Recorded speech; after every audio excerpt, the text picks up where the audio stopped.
So as a way of introduction, I would like to start by thanking the Institute of Cultural Diplomacy for inviting us as the Embassy of Zambia, among several other people that you invited over to come and participate in this discussion, which we think is very, very important.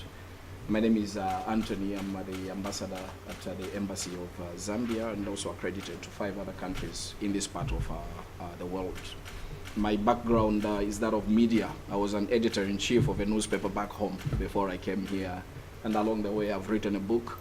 And and so here I am to try and discuss what we are calling in the discussion today, the re-engineering, re-engineering discussion on diplomacy. I would like to start with something that I've already told you. If I can work this, how do I move to the next page?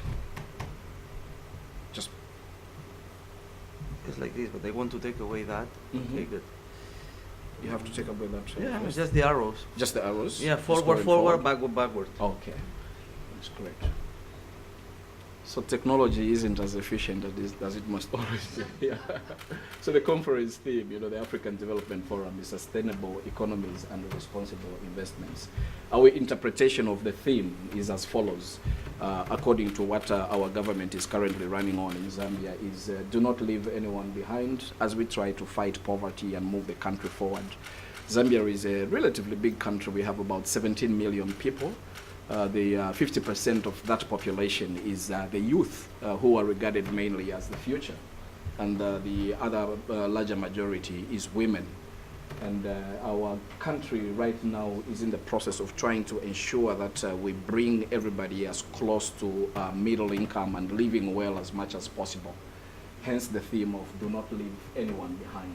And do not squander your capital. The resources that we have are slowly depleting, the issues of climate change, and you also know the issues of just the population increasing means that there will be dear resources, and we need to nurture them very well.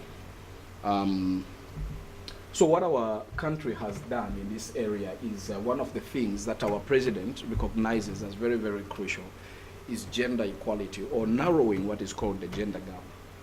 To this extent, we are regarded in Africa as one of the countries that really respect women. We love women, we respect them very much because they are our mothers, they are our sisters, and they are even our friends.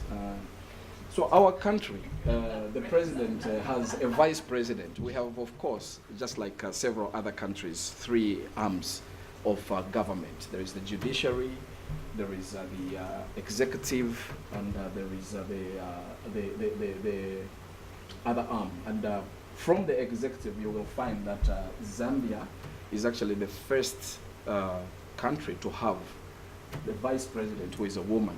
We have a woman, veteran educationalist and politician called Mrs. Re-Engeneering, who is the vice president of the country. So God forbid, in case anything bad did happen, the president right now would be Ms. Re-Engeneering to take over from President Edgar Lungu. But we're not wishing anything happen. Very crucial ministries such as the Ministry of Finance, which is mostly or usually left to men.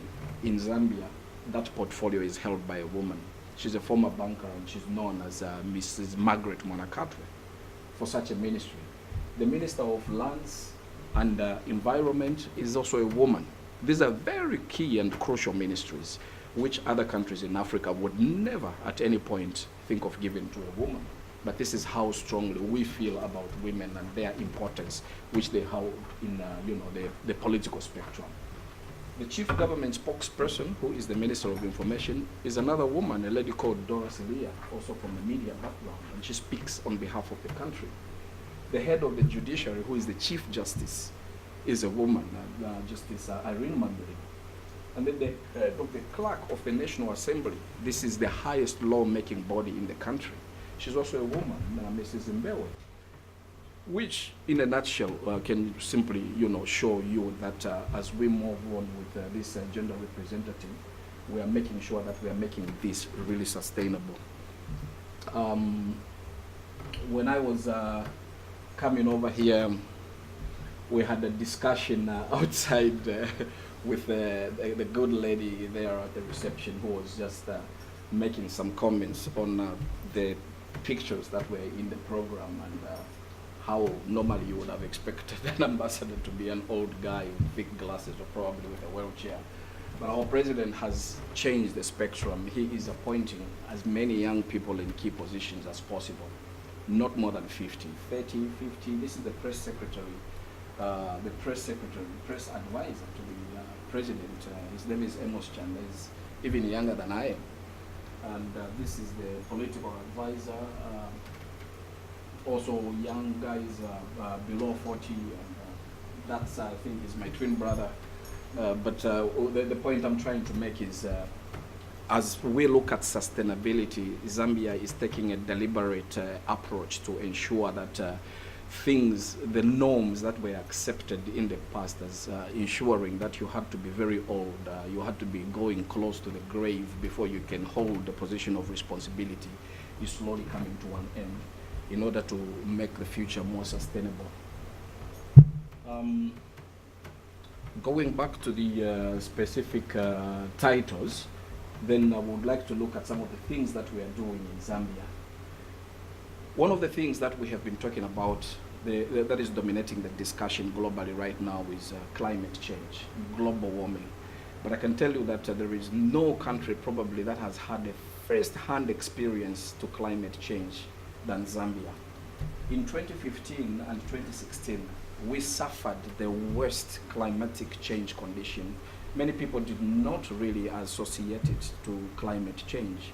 All they knew is that there were floods and there were droughts and there was a lot of heat. But the consequences to this meant that there was less rains than we always expect. So the water levels went down. And Zambia is 90% dependent on hydroelectricity. And it's also 80% dependent on copper exports for its foreign currency receipts. We are Africa's #2 copper producer and the world's #9. So when there is a drop in copper production, in rainfall, it means that there is also a drop in energy generation. So as a result, people lost jobs because the mining companies could not burn the furnaces as fast as they would love to. And that meant that they were producing less copper as they should normally do, and that meant that they needed to shut down on jobs. Tens of thousands of people lost their jobs. But they didn't link this to what we are talking about as climate change. Small business people, such as those that cut hair in a barber shop, women that do salons. Our Zambian women like to change their hairs every day.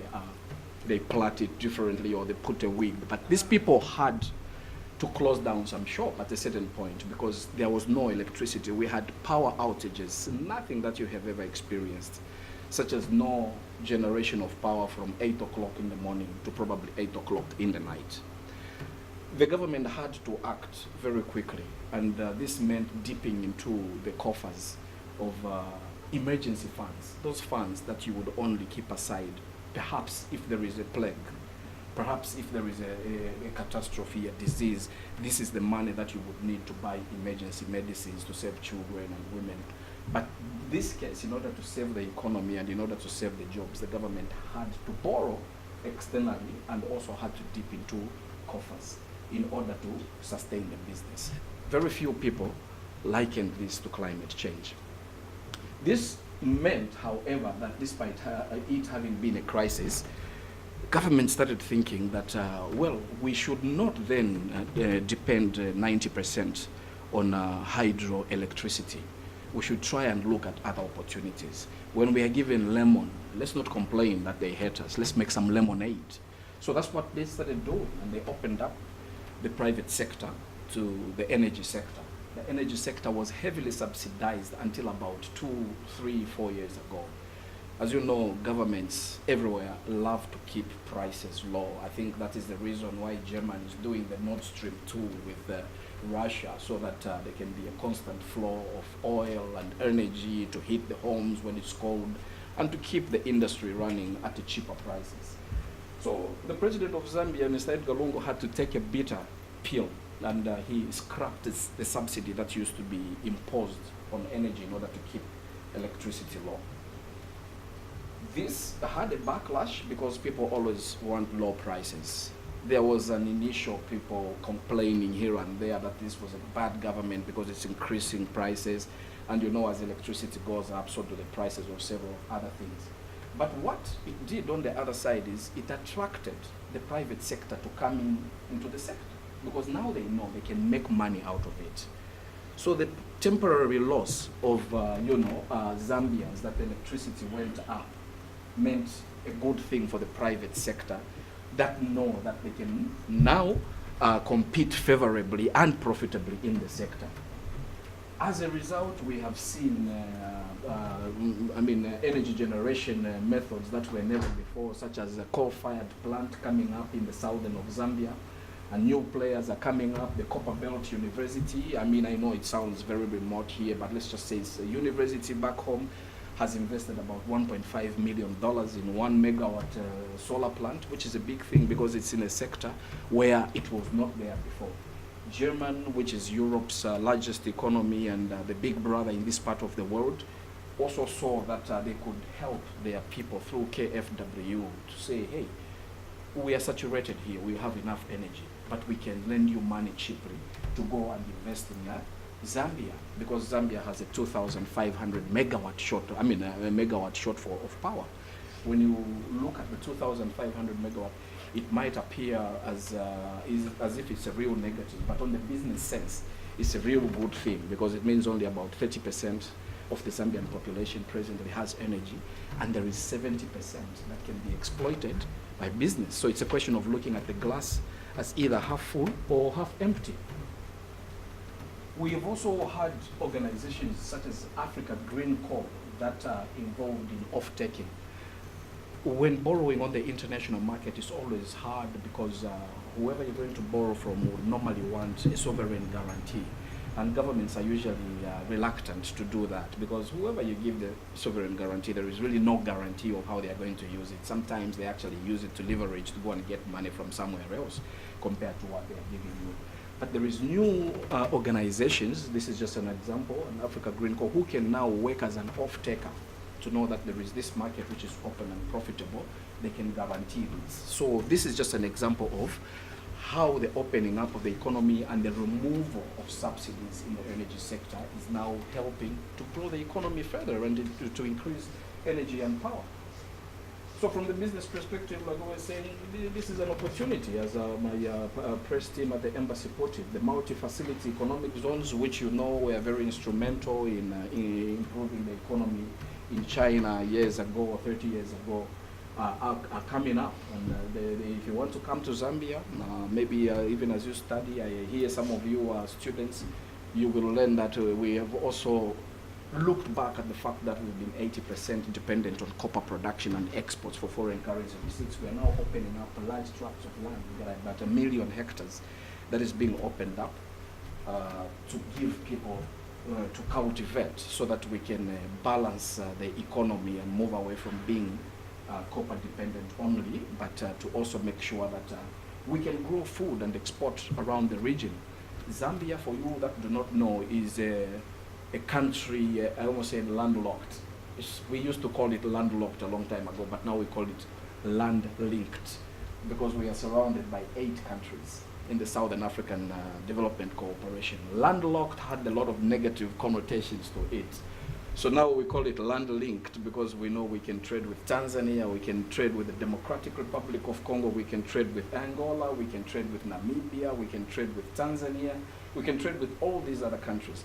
And we now also use it in order to encourage investors to come into our country, because when you are investing in Zambia, we are now saying you're not only investing in Zambia with 17 million people, you are investing in a region called the Southern African Development Cooperation that has 300 million people with a spending power of about 1.2 billion GDP.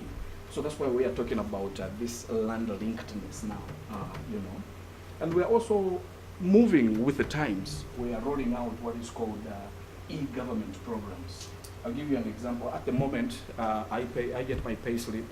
He gets his pay slip, Mr. Kaunda there, electronically.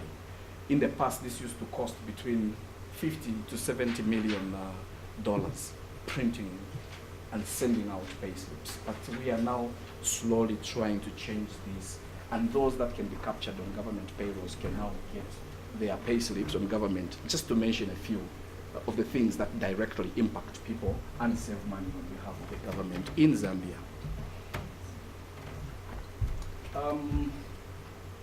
In order to confront the challenges of climate change and build an economy that could withstand shocks of nature, we are doing in Zambia, for instance, what we have already been discussing as sustainable development, which, if I may just go back again, I think started with the fact that we take gender parity and gender equality as a very key tool to sustain an economy, because we believe from an African culture that I think you've heard this cliche that if you educate a girl child, you educate the entire village, compared to when you do that to a boy, because boys have a tendency of running off and going to marry and that kind of thing, but girls will always come back and build a nation.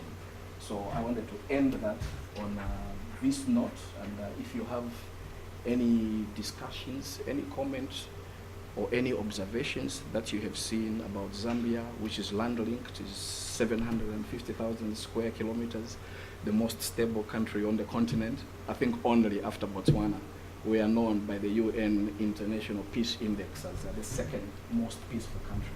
Faction, it's not a claim. You can Google it. Yeah, so, yeah, if there is any observations that you have or any contribution, I'm free to take that.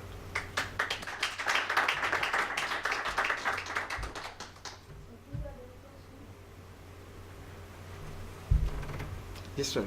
Hello. Hi. A lot of women. A lot of women, eh? That's You great. must come to Zambia. Congratulations. No, congratulations for Thank you. that effort on gender equality, Indeed. accessibility as well. Yeah. But the 25%, it's very alarming. It is. It is. What, do you have an action plan for the next, I don't know, 5, 10 years? How much do you, there is an action plan? Yes, there is. So- Actually, one of the reasons is 25% is it's because it was a very unprofitable sector to get into, because there were subsidies, political subsidies. The prices in the energy sector were deliberately kept low in order to politically please people. So the major plan, I think, was to first make it attractive by removing the subsidy. So instead of spending $6 to produce a watt of energy and sell it at $4, now you can spend $6 and make another $6 on top. So that's what the government has done. I'm just saying that euphemistically. So the government realized that the reason why we only have this low percentage electrified is because there was no, there was nothing to entice you. Sorry, what's your name again? Gonzalo. Go? Salo. Gonzalo. Yes, I mean, so there was no need for you to come into the sector because it was not profitable. So I must say that's the first plan. This has been made, and we have seen in just the last 2 or 3 years since the president Edgar Lungu removed the scrap. You've seen that. So I showed you an example of 100 million already coming in from Germany, coming into solar, coming into wind, coming in all sorts of energy. So we believe this is the first major step to ensure that in the next 10 years, I don't have the specifics, but I will give you my card when we get out. Maybe I could get you some more specifics in terms of your plan. The only bit that I know right now is from the policy and political standpoint. That obstacle, the bottleneck that was stopping people from coming in, which was the low prices, has been removed. So that's the start. And we are confident we will move. Yes, ma'am. His Excellency, I'm Wendy from South Africa. From South Africa. The other peaceful nation. The other peaceful, the Rainbow Nation. Probably the most peaceful. Okay. The first is a comment to say I think your country is extraordinarily fortunate to have so many women in leadership. Indeed. Purely for the sense that I think some studies, I don't know where, have proven that when women are in management, things get going and Indeed. results are seen. So congratulations to Zambia for that also. And then one of the comments that was made earlier in the previous discussion was about the excitement for German companies are interested in innovation. Knowing the crisis that exists and having such a high youth population, what measures or policies or instruments have been put to tap into that or to encourage that growth? Okay. within the country. So the development isn't only coming outside. Yeah. There's internal mechanisms Internal to support that long term. That's very interesting from South Africa.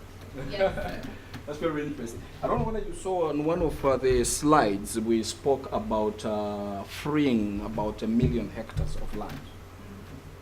Because we believe that one of the largest job creation sectors is in agriculture. But then agriculture has been shunned as an old man, kind of job. When people retire, that's when they want to go into farming. So the policy of the government now is to allow me to use the term loosely, is to make agriculture sexy again. So they're trying to make sure that they take some banks into the rural areas. They're trying to make sure that they take the internet into the rural areas, and they're trying to invest a lot more into agriculture vocational training than they did before. Because it is a belief that in agriculture, you actually do create jobs, and in vocational training, you are actually educating people to do their own jobs instead of looking for jobs. In the past, we have concentrated so much in educating people to go and look for jobs. But through agriculture, we are hoping that the agriculture can become another cog in the wheel of running the economy and capturing that more than 50% of the youth that we have that are running around with university degrees looking for a job. The job just simply not there. Not everybody that is getting there is going to get a job. I don't know whether that answers the question, but that's the plan that we have. Yes, madam. Hello, good morning. My name is Stephanie. I work actually with an artist from Zambia, Male. She lives in Frankfurt. So you also have really beautiful music. I see. You like it? What I wanted to ask is, it's very encouraging. It's really positive to hear something like this. It's beautiful. Some of your neighboring countries are not that stable. What is your experience to, let's say, motivate also to follow your example and to encourage other leaders and other countries to go in the same direction, because it's a huge continent. Indeed. It would be beautiful to see more of this development happening. What is your experience with? The experience, and thanks, I think it's a very important question. When I was in Sweden, I would sometimes get in a restaurant, pick up a cup of coffee or water, and people would come and ask, where are you from? Say, Zambia. And then the guy would be like, I've never heard of it. So I was like, yeah, because we've never been to war.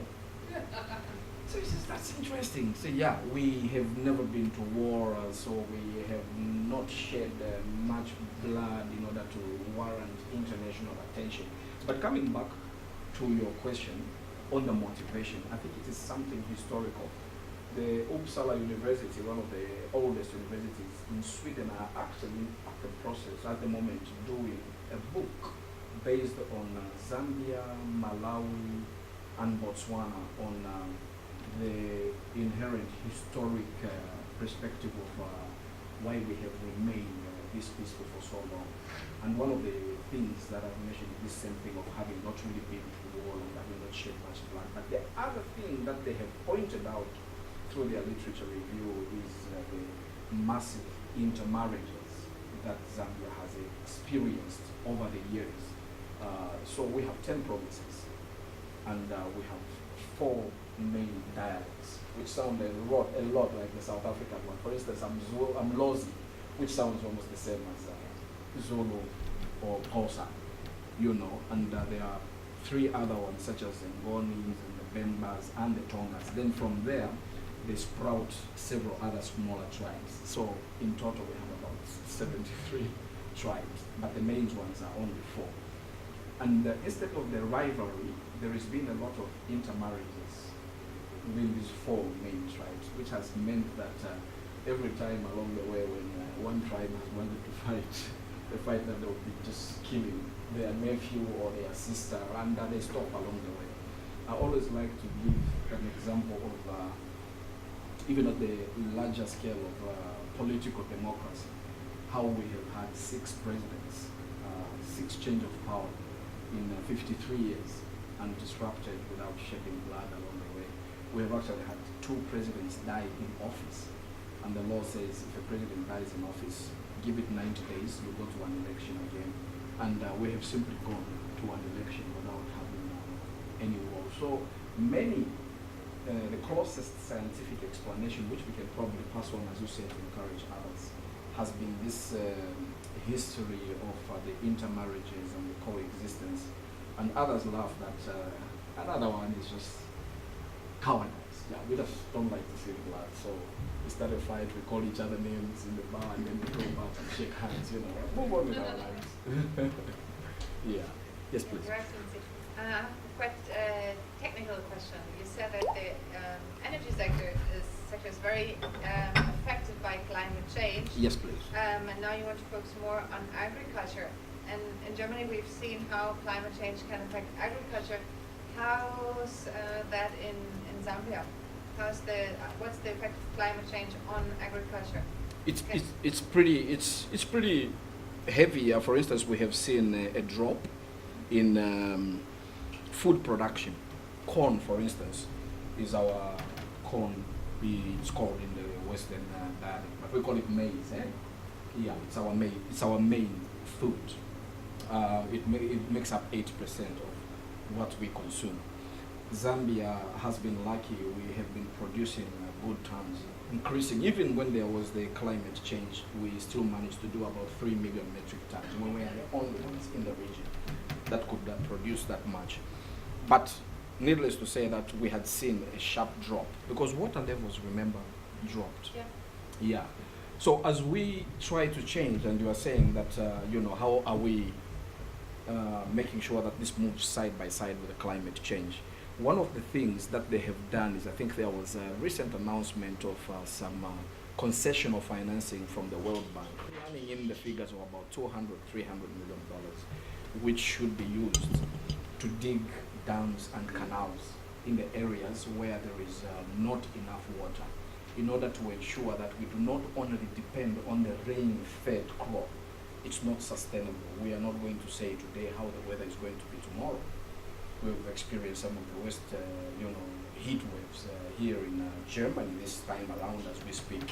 And the same kind of situation was back home. When it's summer here, it's winter back home. But for the first time, we saw people and pictures of guys in Zambia, in the country, wearing gloves, mittens, cuts, and scarves, because of they experienced extremely cold weather that has never historically been experienced.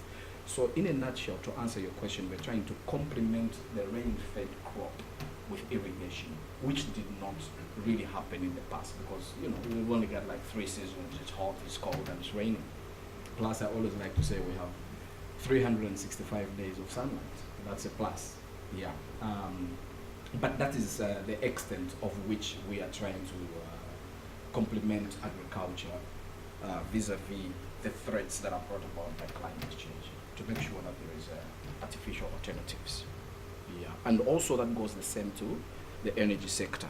So instead of just hydro, we're now looking at solar, we're now looking at wind and all other renewable energies that we can lay our hands on. Yeah. I have another question. When Please. you talk about agriculture, Yes. are you putting a certain focus, or are you aware of that the development goes into let's say biological production, sustainable? So, what is happening there? Mm-hmm. I think I will pick the one on sustainable. Yeah, biological. Not so good. Like I told you, I'm from a media background, so meaning I couldn't add stuff. Yeah, but from a sustainable standpoint, I think what is happening is we are increasing vocational training in agriculture, like I said, and also the government has entered into, because agriculture is heavily government subsidized everywhere in the world, but the government has sort of embarked on education. In fact, we have a Ministry of Agriculture. The government attaches importance to agriculture very much, that there is 2 ministries that are related to the sector. There is a Ministry of Agriculture, and then there is a Ministry of Livestock and Fisheries, just to ensure that they can teach people or inculcate into the minds of those that are going into the agriculture sector the spirit of sustainable agriculture methods. So in the past, where we used to slash and burn, get into a bush, cut it down and cultivate, those things are now to the end. People are now being encouraged in order to be sustainable to grow 1 ton on a smaller space of land than they used to grow a ton in a larger space of land. So I think that's as far as we are going, without me being an expert in that area. This is my humble knowledge extent on that matter here. I hope it's satisfactory. No, it's just interesting, you know. like, Okay. Because there are so many areas still undeveloped and the development is Yes. happening, and it's just like, you know, let's say I find it important, you know, that when you do development, that it goes in the right direction. Yeah. You know, because there's been a lot of things where you feel, okay, you go to South America, Argentina, and they claim to be, but then they spray a lot of, you know, pesticides. on the fields, Pesticides. and Yeah. it relates back to your population at the end of the day, you know, because your society falls sick, Yeah. causes costs on the other side, and I think it's what I see where there's so much potential in Africa, you know, it's just a personal request, please do it sustainable, you know. And You should come to Zambia and share a forum with us on that one. Have you been to Africa yet? Well, to Zambia, not Africa. Okay. Yes, sir. Or should I say ladies first? No, go ahead, then we'll go to the lady. Please go ahead. Okay, ladies first. My name is Lisa. I'm your neighbor, just across the border, Zimbabwe. Aha! So I have quite a number of Congratulations on the elections. Oh. Okay. Yeah, yes, Lisa. I have quite a number of issues that I would like to address, so please bear with me. Please. So I just want to ask you about Zambian Chinese bilateral relations, specifically economic relations, and how beneficial you think they've been to the Zambian economy, particularly in the mining sector. And I think a lot of Afrocentric political economists have come out to say that a lot of problems with African countries is that we have a problem with integrating into the global economy. That's why we are not reaping the maximum benefits. Yeah. And our problem as well is that our economies are not diverse enough, so we're not able to also reap the maximum benefits out of that. But with, like, for us coming from Southern Africa, I think for a lot of our countries, we have a lot of loyalties to the UK, to Russia, to China, and it seems our economic bilateral relations seem to be a reinforcement of those loyalties. So if we are going to continue trading with these countries because of the history that we have with them and overlook other benefits that we'll get out of, maybe say, trading with countries like Egypt, will that not continue to damage our economy even further because we favor more of our political loyalties and allegiances more than we favor economic benefits? And on the issue of the diversification of economies, obviously the assumption that a lot of people start from is that we already have the means to extract. Now it's just a matter of how do we process this, say, minerals, for example. But with a lot of our countries, like Zimbabwe included, we are giving these extraction rights to Chinese companies. So now they are extracting and they are the ones that are processing. So isn't that derailing our economic development to some extent? And my last point is on SADC. So SADC has been highly criticized for not being able to respond to issues of security within the region. There's been a pattern that has developed, which is that of the militarization of politics and the politicization of the military. So if, like, SADC is proving to be such a toothless bulldog, how do we handle that complex relationship between politics and the military?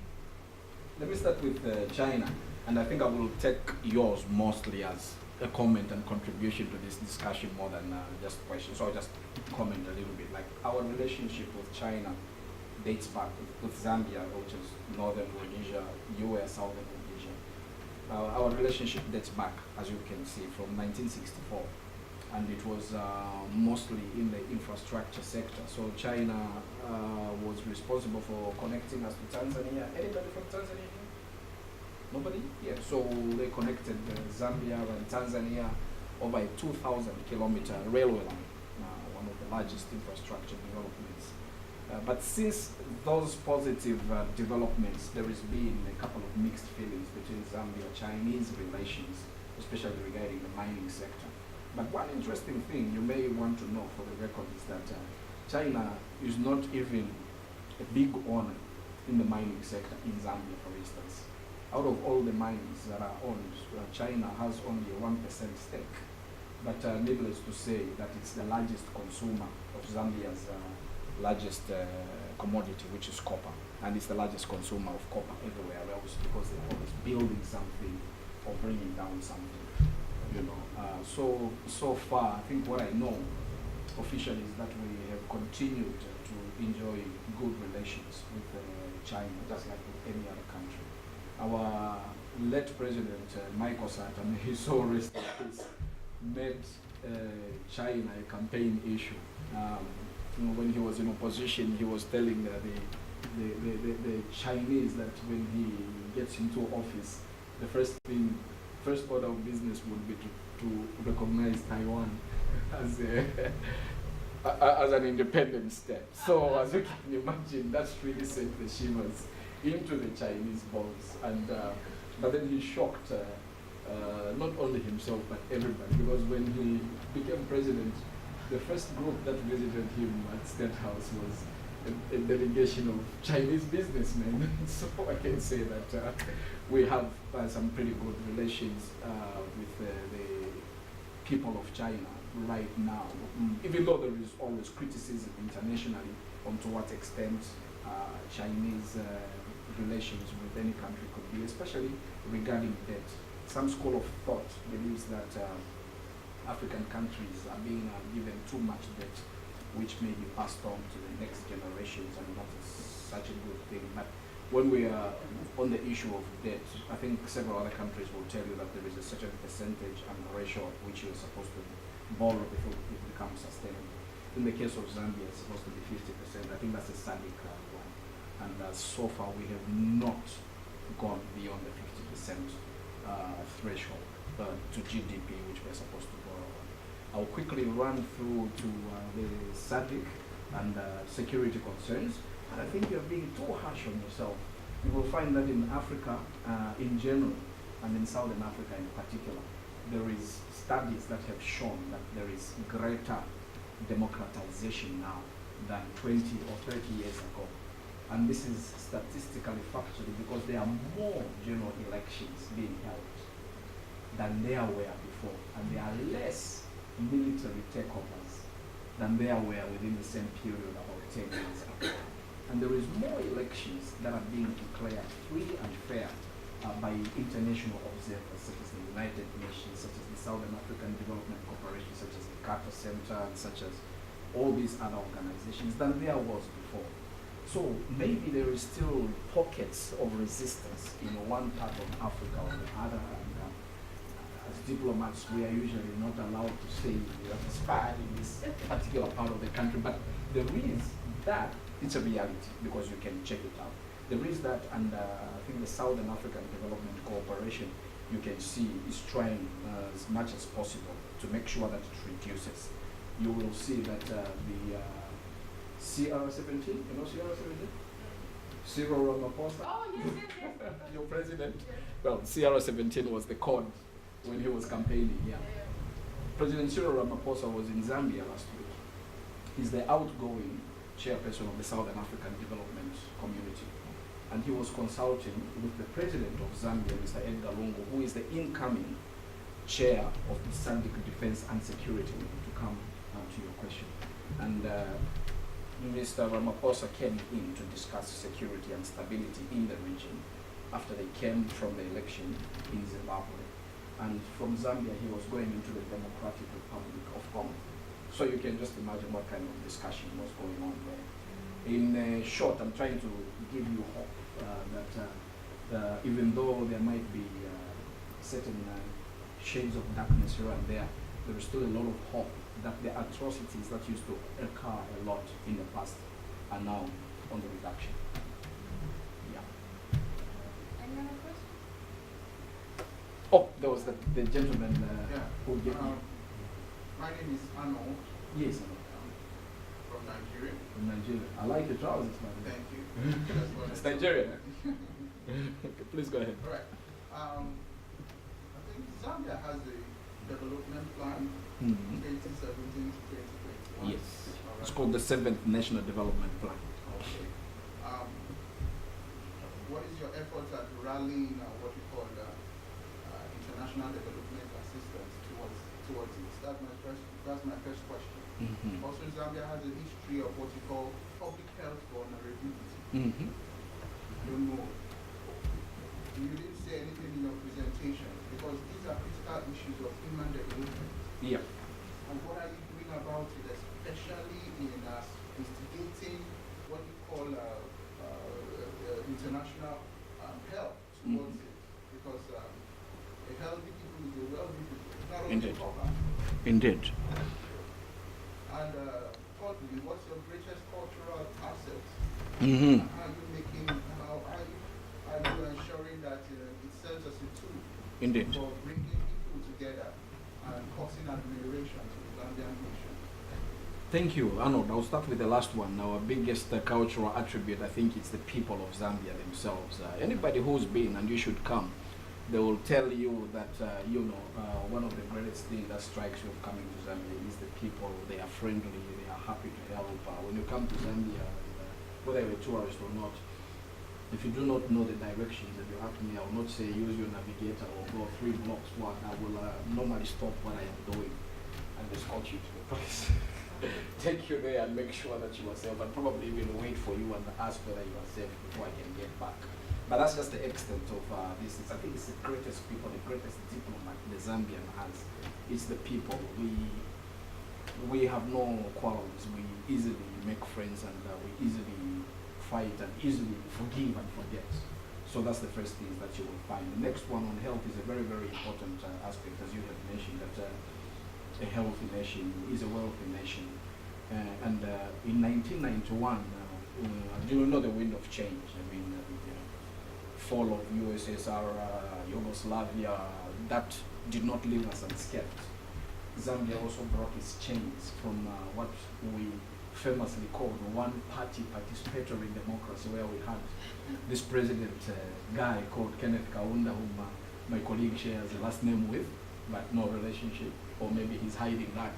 But Kenneth Kaunda was a strong and omnipotent figure who was president of Zambia for 27 years. And we held elections every 5 years, and like clockwork, he won every 5 years for 27 years, for as long as Nelson Mandela was in prison. Yeah, but the point I'm trying to make is when that fell, it was a socialist sort of system. Zambia liberalized the economy, and they liberalized everything. It was a bad time. They liberalized everything, including the medical sector. People started making payments for medicine when they used to have it for free. So we went through a chain of ensuring that people got used to paying their way for things and forget subsidies. But there's certain things that you cannot leave to the markets, such as Medicare, transportation, education. So after realization, our current president has come up as part of the National Development Plan that you have mentioned. I think they call it medical insurance, National Health Insurance Scheme. And the law has already been signed to the effect in order to bring in more people for paid for Medicare, because we have come to the realization that, everybody is equal, but some are probably more able or more equal than others to access things such as Medicare. And just on the other aspect of Medicare that you have talked about, I think one of the other positive aspects you will find, I don't have the specific statistics, but when we meet again I can tell you. But what is true is 20 years ago, more mothers and babies died at birth. But today, there is less, under 100 that are dying at birth. There is less mothers. It's a fact. There is less mothers and less children that are dying at birth, and lesser children that are dying under the age of 5. That used to be such a big problem, so it's no longer a problem. I'm sure you know the AIDS story, which was big in the whole of Africa.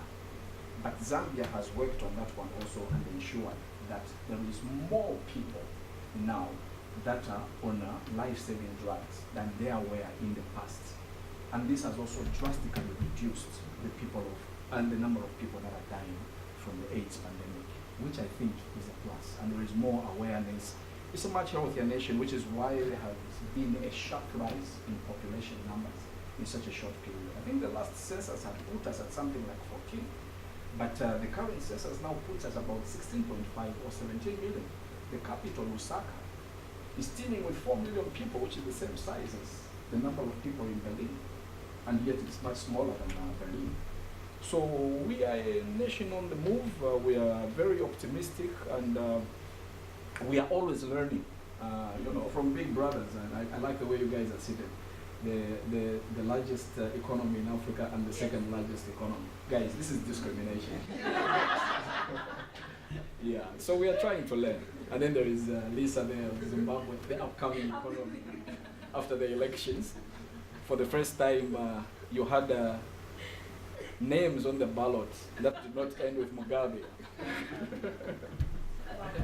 Yeah, so it's a credit. What I mean is it's a great thing that, these kind of things are happening. Could we repeat the question for the discussion? Okay. Thank you very much. Thank you. Thank you. Just let me just say that you guys have been a great audience. Give yourself an applause.